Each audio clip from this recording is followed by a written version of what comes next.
Hello, everybody. Welcome to our first Instagram Live that's hosted by KidStar. Today, we are talking about iron deficiency at different ages and stages, which is really important for us here at KidStar and, of course, for everybody out there for all the different levels. Let's see if she's actually in there. Oh, there she is. She has joined. All right. So for everybody that's joined us here this morning, we are talking about iron deficiency at different ages and stages and how it affects every age, basically, of our lives. As Lorna and I were talking earlier, it starts long before we get pregnant. So we're definitely going to hit on that a lot today. So, of course, I wanted to introduce our great guest here today, which is Lorna Vanderhaeghe. She is my mom, if you haven't noticed. We look a little bit similar. And so she's actually a women's health expert. So I wanted to make sure that she came on here and talked a lot about hormones and our iron and the importance at every stage, especially, our teenagers, our 20-year-olds, the women getting pregnant, and of course, menopause, because iron is important at every stage. So Lorna has written over 13 books, and she was the founder and owner of Lorna Vanderhaeghe Health Solutions, which is now known as Smart Solutions. So I'm very excited to have her here today to have her wealth of knowledge on the iron deficiency talk. So we had a lot of questions come in while we posted this.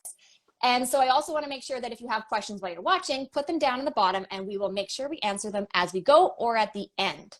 So I wanted to jump right in, Mom, on basically the very beginning. So how do we become iron deficient?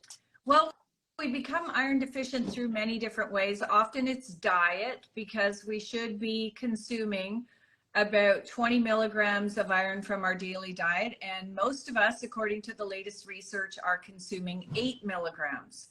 If you're a vegetarian, if you have reduction in the calories that you eat, which many people do, if you're a picky eater or you have a high dairy consumption, of course, diet is going to play a big role, because you get a lot of this is where you're getting your iron from, is from the foods that you eat. Blood loss is another reason why we develop iron deficiency or iron deficiency anemia. Things like heavy periods, 2 heavy periods in a row, and you're most likely anemic. Lots of drugs, acid reducing drugs, things like calcium carbonate found in antacids lowers your iron levels. Just needing more, you're pregnant, you're a kid, you're growing quickly, you're an athlete, you're breastfeeding, you're going to need more iron. Regular exercise causes sweating, which promotes iron loss, poor absorption just because your gut is not happy, and inflammation. So inflammation is a big contributor to iron deficiency and iron deficiency anemia. Well, you hit on a number of points that, we talk a lot about here at KidStar with kids, picky eating. But picky eating is not just for kids. I know a lot of adults who are very selective in what they want to eat. So it's not just a kid issue for picky eating. And then I also wanted to point out where you said heavy menstrual cycle. Well, what is a heavy menstrual cycle? Right. Well, a heavy menstrual cycle, there's actually a definition for it, but when you've got it because, tampons aren't working and even pads become a challenge. But literally 2 heavy menstrual cycles in a row contribute to anemia, mainly anemia. And so if you have a teenager who's suffering, this is really a big contributor to iron deficiency. Oh, no, it's very important. And so at that point, what are we looking for? Signs and symptoms of iron deficiency for our kids, our adults? Well, let's look at those. Fatigue is a big one. Peeling fingernails. So look at your fingernails, and that's when, it looks like you've got little sections of your fingernails that are peeling off. Heart palpitations, dark under eye circles, and pull your eyelid down and look at it. If it's not bright red, then you've got an iron deficiency problem. Fertility problems. So if you're not getting pregnant, they've got to check your iron out. Hair loss is another reason. Poor concentration, pale skin. Heavy periods is a given. If you've got 2, you need iron. Breathlessness. You climb a few stairs and you're huffing and puffing. Cold hands and feet, restless legs, sleep disorders, especially sleep disorders in kids, tantrums in kids, no appetite, anxiety, depression. All the mood issues are associated with low iron. In kids, tantrums, sleep problems, and learning disorders. No, they're huge issues, and we always seem to overlook them because sometimes before you become anemic, you have the low iron. And so these signs and symptoms really start happening at what point? I know 100 is what we are really striving for adults, 50 and above for kids. So where do these signs and symptoms start? Well, the biggest problem we have is with the blood testing. And this is why I recommend everybody take an iron supplement. 10 to 15 milligrams of elemental iron a day is literally harmless and so incredibly protective. But depending on the province you're in, the range of hemoglobin, which is one test, you should have hemoglobin, you should have ferritin, and you should have a CRP, which is a test for inflammation. Because if you have lots of inflammation going on, you're going to have issues with your iron absorption. So hemoglobin in women is like 117 to 160. Well, that's a huge range. If you're 117, they're going to say, oh, you're normal because you're within the range. You just have iron deficiency. No, that's a bad thing. You should be around 140 for your hemoglobin. And, in this particular case, too many women especially are falling in this normal range, and they are anything but normal. You want to be at least 140. When it comes to ferritin, luckily in BC, they changed the ferritin reference range. It used to be 15 to 160. Now, ferritin is your iron storage. So when it goes low, that's telling you that you're in a very serious situation, and your ferritin level should be around 100. I can tell you that you will lose your hair, go bald if your ferritin is below 70. You'll end up with this thin, wispy hair. Your hair goes gray faster. It gets crunchy and dry and falls out. So for the beauty aspect, you better have a decent level of ferritin. But when it goes to moods, sleep, anxiety, just having basic energy to get through the day, your hormones require iron. I can't say enough about the fact that if you were iron deficient before you got pregnant, that is a serious problem. You should be at least having a ferritin of 100 before you get pregnant. Then you've got to keep those iron stores up while you're pregnant, because you're developing a baby's brain, their body development, their height, their ability to learn well at school.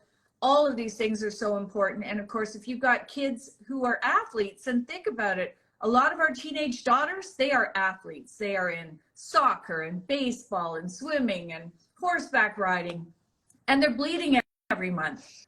So they really, truly need to have adequate amounts of iron. No, it's very true. I know I was going to say the more you sweat, the more iron you lose. So you're right. The more you bleed, the more you sweat. It's all just compounding. And if you're a picky eater or selective or vegetarian, even there, you're not adding to your cup. The cup is just getting lower and lower and lower. And then the signs and symptoms just start taking over. No. I really wanted to point out, you talked about hormones there. And I wanted to point out with the moods. So how is the iron and hormone related when it comes to our teenagers, anxiety, depression, and that part of our lives? Well, for all of us, and I think after the last few years that we had with lockdowns, a lot of people are really suffering with low moods, but there is a direct connection. Iron is needed to make dopamine, and a lack of dopamine in your brain can lead to depression, anxiety, and restless leg syndrome. So neurotransmitters like GABA and serotonin, these are your happy hormones. They make you feel balanced. When you don't have enough iron, you don't make enough GABA, you don't make enough serotonin. And serotonin and GABA are associated with elevated mood and a reduction of anxiety and depression.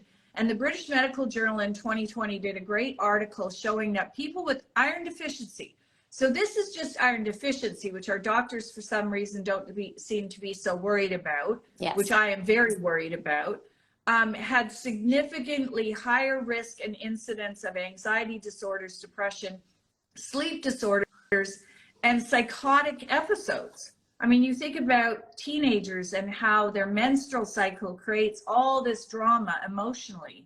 And then you understand if they're having heavy periods and their iron is low and they're eating edamame beans instead of a normal healthy diet, we end up with these kids with just dramatic mood swings. And we see the same thing in women as well. And I think that we just need to flat out take iron.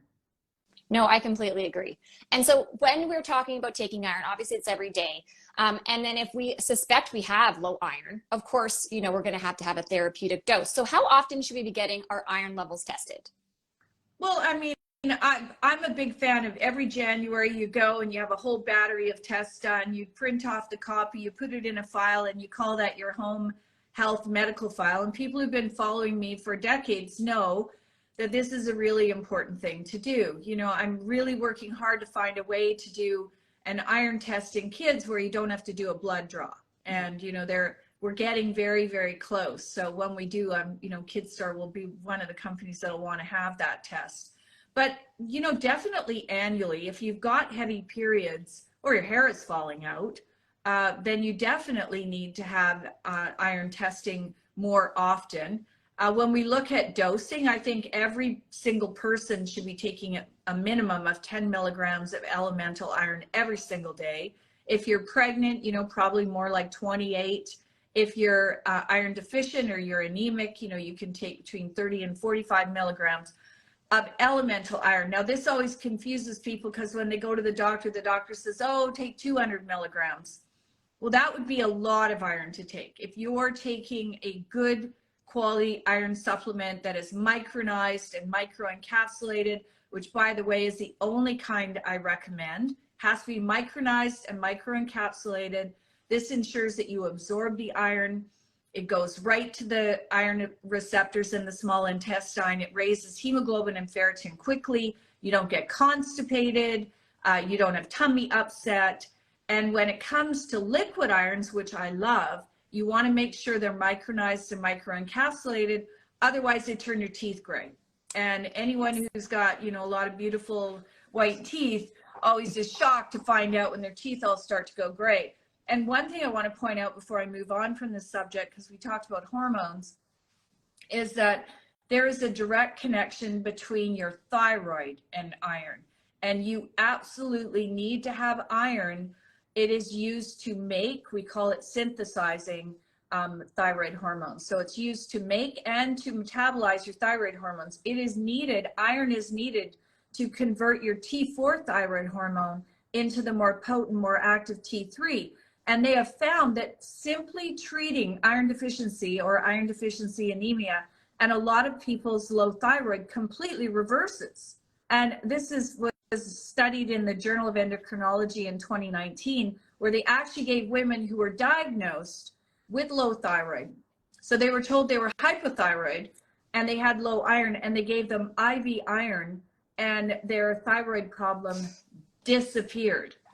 No, we had that question on the list as well that came in earlier, because when we go to trade shows, we answer a lot of questions. People always say, you know, they come up to us, their hair's falling out. And we always say, have you had your iron and your thyroid tested? So we always try to make sure that they're making sure they get testing both at the same time to ensure that they're both in a healthy level. It's very important. Absolutely. Yeah. I mean, I think it's key. And, you know, when it comes to trying to get pregnant, if you're having a hard time getting pregnant, and one of the things we always tell women who are trying to get pregnant is you've got to make sure your thyroid hormone is below 2. So that is a very, very, very important number. If you have anemia or iron deficiency, which is one level before anemia, and you have low thyroid, the chances of getting pregnant go way down.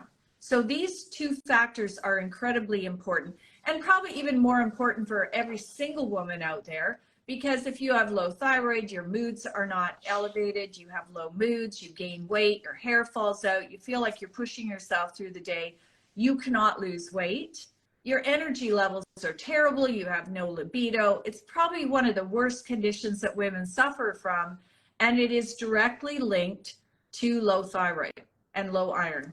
And now we know also with women who are pregnant, when for postpartum depression, thyroid and iron become a huge component. Like I know with my third pregnancy, they said it was now routine to test iron and thyroid in the last month of pregnancy to ensure that I wasn't going to end up with postpartum depression because of a thyroid or an iron problem. So right there, and you're absolutely right. And then add in the whole issue around your anxiety and depression and the fact that you're not able to make adequate serotonin or GABA or dopamine because your iron levels are low. And think about it, how many women, you know, you have a baby, some women have a very heavy bleed when they have a baby, which knocks their iron levels down. you know, there used to be this old wives' tale that, you know, after you had a baby, all your hair fell out. Well, sure, you were so iron deficient or anemic that your hair all fell out, which was a very good indicator that you did not have enough iron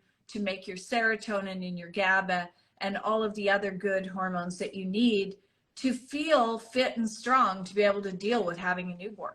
I know I always hear women say, oh, my hair fell out after is because of that hormone change. And I'm like standing there going, no, go get your iron tested. If it is that low, you need to get their therapeutic dose and you need to take enough iron to solve your problem. Right. And this is the reason why I like prenatal vitamins. Like every single woman who is menstruating should be taking a prenatal vitamin. Why? Because you get a very nice dose of iron in your prenatal vitamin. And I'm not talking about the prenatal vitamins that I used to have to take because we didn't have good ones back when I had you.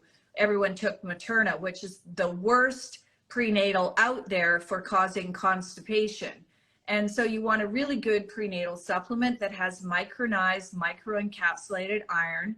I know KidStar has one of those. We do, yeah. And, you know, this is just key for women. So you don't have to be pregnant to take a prenatal. The difference with the prenatal is that they contain the iron that you need, and you need that iron every day anyways. None of us are really eating a lot of liver and foods that are super high in iron. And, you know, people have stopped even eating the egg yolk, which has the iron in it. So we're really suffering when it comes to eating adequate amounts of iron containing foods. And, you know, if you've got any of those dietary restriction things going on that we talked about at the beginning, then definitely you will not be getting enough iron rich or iron from the foods that you're eating. Actually, and that actually brought up another point I wanted to bring up. You were saying that since the iron is actually absorbed in the small intestine, for people with IBS, Crohn's, colitis, how does, you know, iron deficiency for them? Well, it's a big problem. And, you know this, you've looked at iron deficiency in kids across the country. Yes. Those statistics are horrific every time I read them. And I just don't think moms know. You know, you look at your kid every single day. You don't think about the fact, well, how come this child of mine doesn't have any hair? Why is their hair growing so slowly? Why are they short? Why are they having tantrums? Why don't they sleep? You know, all of these kinds of things. You just don't think about it. And you're so busy as a mom, you know, as a mom of 4 and working full time, you know, you're so busy that you're just so happy that your child actually ate the pasta with the butter. We were talking about this the other day, or I used to make pasta with yogurt. You guys loved it. But really, the nutritional value in that was terrible. And yes, it's true. Well, you're right. And talking about stats across Canada. So here in BC, we're around 20% iron deficient for kids, but it goes all the way up to 60% if you go across the country. And that's iron deficiency. And then a new study just came out at UBC where 80% of the pregnant women had inadequate iron. 80%. Right. So right there, we're knowing right before that baby is born, they're already set up to have low iron. So it is a huge problem. And we have a few midwives that we have in the practice that we talk to, and we've seen a lot of, well, everyone has low iron. Well, now I'm thinking, are we just normalizing low iron? Because if everyone's constantly saying, I have low iron, is it until, you know, something dramatic has to happen? Because everyone seems to have low iron and no one's doing anything about it. We need to do something about it now, because if you think about the fact that if you're a pregnant woman and you're growing a baby and you need to have optimal iron at that point because you're actually building a baby, and then this child is born and they already know that you're iron deficient or anemic, but they're not telling moms your baby needs to start on iron immediately, because if you are iron deficient or anemic, then your child is going to be iron deficient, and they're growing at a rapid rate. Think about how quickly your children grow between birth and 18. This is when they all need nutrients. And I'm not talking about gummies full of a lot of sugar or colors. I'm talking about good nutrients where your child is getting adequate nutrition, because even me, who is a nutritionist with children, knew very well my kids were not getting all the nutrients they needed for the growth and development. And then, of course, when you all started to play sports, then you need to even increase their nutrient content even higher, because now they're utilizing all their nutrients because of the exercise that they're putting out. Oh yeah, no, I know we talked about the butter pasta the other day, and of course we were happy. She was sitting there eating it. She was having a great time, and everyone was quiet. Everyone ate their dinner. And of course, that's why KidStar was created. I knew that my kids weren't getting what they needed, and I knew that the products on the market weren't good enough quality for myself or my kids. So, KidStar created out of a need. I wanted to have great quality products that tasted good, that kids wanted them, and that served a purpose. We have 6 iron products, Thiothi Iron, because there's different ages and stages. We have drops for infants, we have liquids, we have higher doses for pregnancy, because it's important at every stage. And if you don't like what you're taking, you're not going to take it.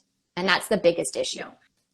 And also the type of iron is very, very important. So you want to have iron pyrophosphate, which is an excellent source of iron.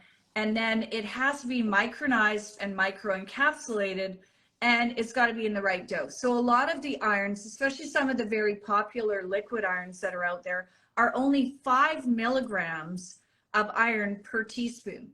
And, I know that your iron is 10 milligrams and 15 milligrams of iron per serving. And they're so yummy. Like, there's absolutely no reason for anybody. You've got drops for babies that you can put in food. And, when you guys were kids, I used to make shakes for you every morning, and I'd open all the capsules into the shake and blend it all up with all kinds of oils and other goodies. You even have this great, kids protein powder with all the goodies in it, so we don't have to do that anymore. Yeah, it's already ready to go to be added. Oh, we did have a question down below. So someone asked if it was possible, is there a chance of getting too much iron? Well, sure there is. If you ate the whole bottle, that would probably be a very big problem, which is why it's sold in a childproof cap. But when you look at the dosages, first off, if you're an adult, you're probably going to get tested. If you're looking at your kid and you know that they've got low iron, again, pull the eyelids down. My mom used to do this constantly with us to always check our iron levels.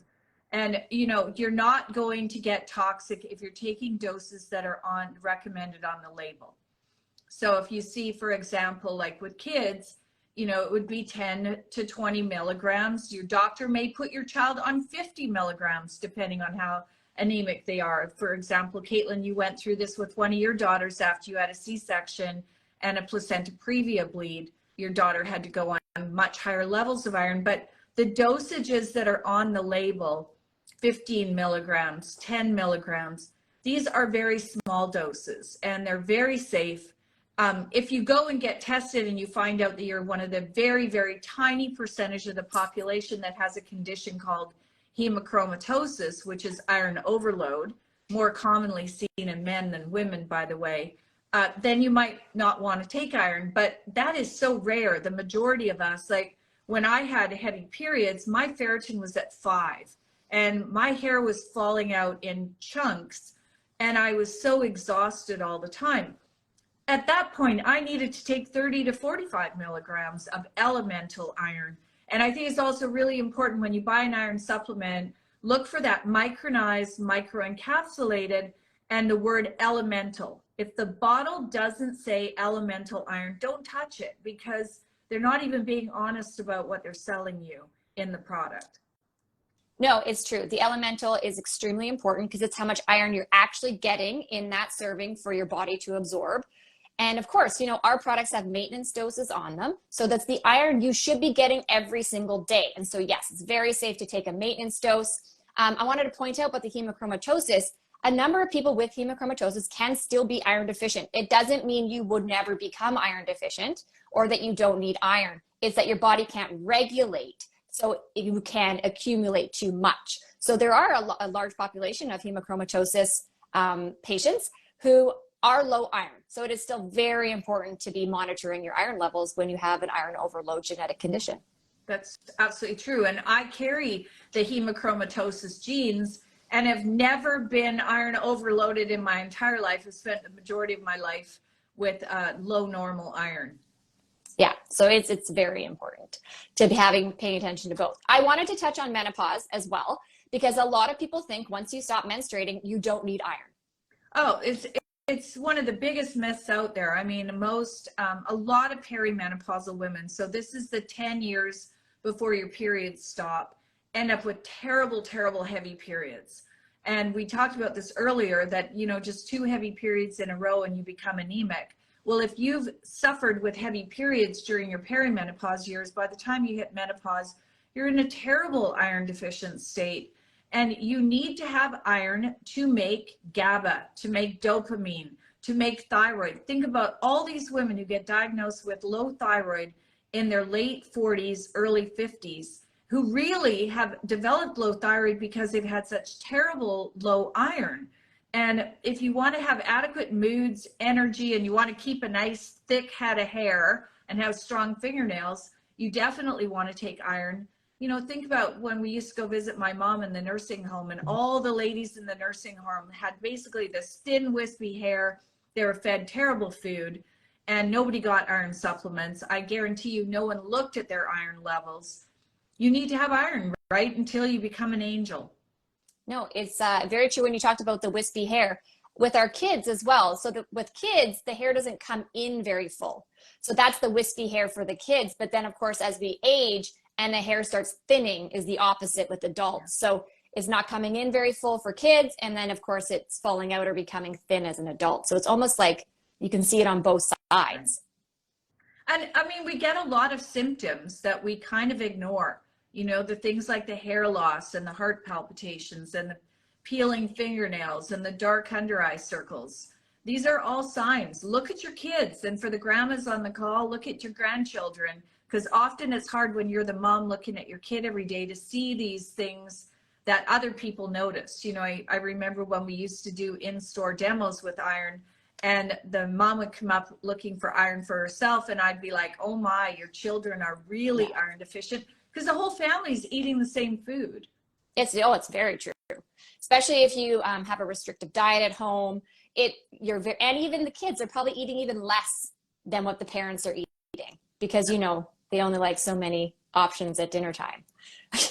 Correct. Yeah, no, it's very important. We also, they're in the States, actually, around the age of 1, kids are actually tested for iron deficiency. So they have a blood test done around age 1. So they actually check for the risks of iron deficiency. Here in Canada, we do not do that. It's not a routine test.